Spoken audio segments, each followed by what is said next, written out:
અનંત અવતારથી જીવ 4 ગતિમાં ભટકી રહ્યો છે. મોક્ષની અભિલાષાએ કરી જીવ ઘરબાર, પત્ની પુત્ર આદિનો ત્યાગ કરી, જપ તપ કરી, કઠોર સાધનાઓ કરી આત્મકલ્યાણના માર્ગે આગળ વધવા મથી રહ્યો છે. આવા તો કેટલાય અવતારો તપ કર્યા, ત્યાગ કર્યા, છતાં નિવેડો આવ્યો નથી. બીજી બાજુ કેટલાય મહાન પુરુષો સંસારમાં રહ્યા, છતાં ગૃહસ્થ વેશે આત્મજ્ઞાની થયા. આવું કઈ રીતે બની શકે? એ રહસ્ય આપણા માટે આજ સુધી વણ ઉકલ્યું જ રહ્યું છે. એ રહસ્ય તો જ્ઞાનીઓના હૃદયમાં જ હતું. એવા સર્વે જ્ઞાની પુરુષોના હૃદયની વાતને સમજવા માટે આપણે સૌ રાજવૈભવ સાથે આત્મદશામાં સ્થિર રહેનાર જનક રાજા, કે જેઓ વિદેહી પુરુષ કહેવાતા હતા, તેમના જીવનનો એક પ્રસંગ નિહાળીએ.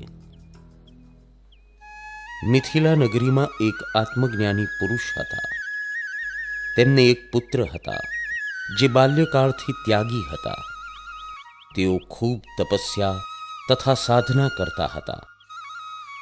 પિતા જ્ઞાની હતા, છતાં તપ કરી શકતા ન હતા. તેથી પુત્રને પોતાની તપસ્યાનો અહંકાર આવી ગયો હતો કે હું કંઈક છું. એક દિવસ પુત્ર મુનિ વિચારે છે,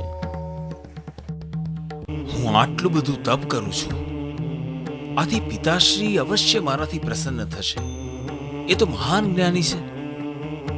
હું એમની પાસે આત્મજ્ઞાનની માંગણી કરીશ તો મને જરૂર આપશે.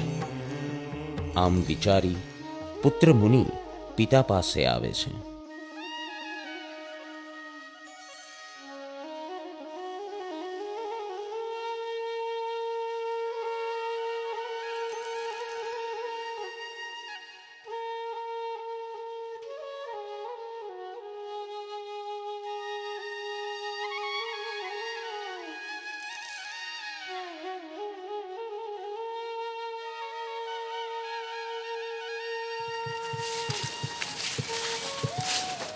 પ્રણામ પિતાશ્રી. આયુષ્યમાન ભવ. હું આપની પાસે એક વિશેષ પ્રયોજન સાથે આવ્યો છું.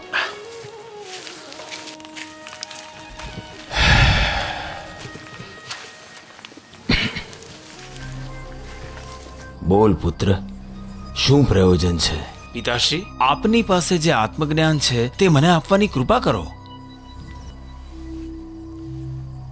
પુત્ર, તારે આત્મજ્ઞાનનો બોધ જોઈતો જ હોય તો આપણી મિથિલા નગરીના મહારાજા જનક પાસે જા.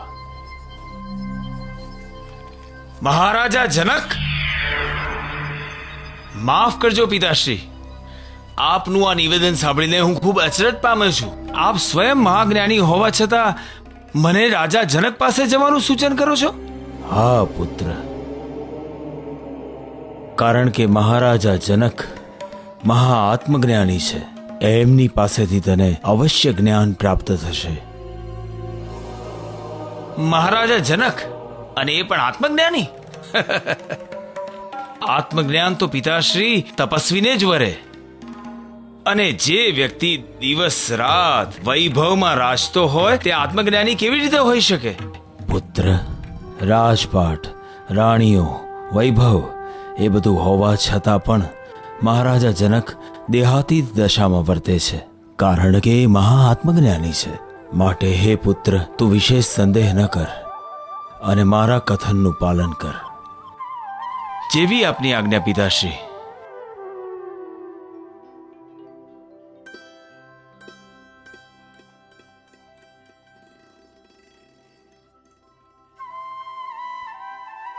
એમ કઈ મુનિશ્રી તો જનક રાજા પાસે રવાના થયા. જ્ઞાની ગુરુદેવે જનક રાજાને તપસ્વી પુત્ર જ્ઞાન બોધ લેવા આવે છે એવી સૂચના આપી દીધેલી. મુનિશ્રી રાજસભામાં પધારે છે ત્યારે જનક રાજા રાણી સાથે સિંહાસન ઉપર બેઠા હતા. સુવર્ણ અને રત્ન જડિત સ્તંભોથી શોભતો મહેલ હતો. રાજસેવકો ખડે પગે રાજાની સેવામાં હાજર હતા.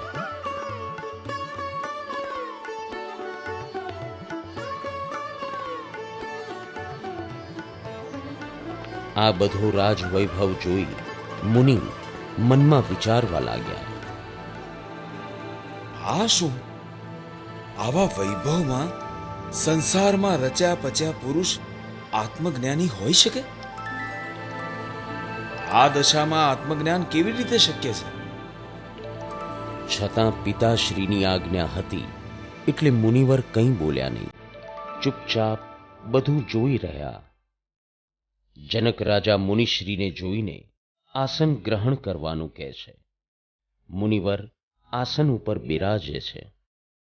જનક રાજા: આવો, પધારો મુનિરાજ, આપનું સ્વાગત છે. મહારાજ જનકને અમારા સાદર પ્રણામ. પ્રણામ મુનિવર. પ્રથમ મારા પરમ ઉપકારી ગુરુદેવની કુશળતાના સમાચાર સંભળાવો.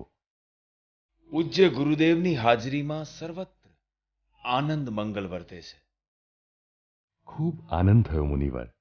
કહો, હું આપની શું સેવા કરી શકું?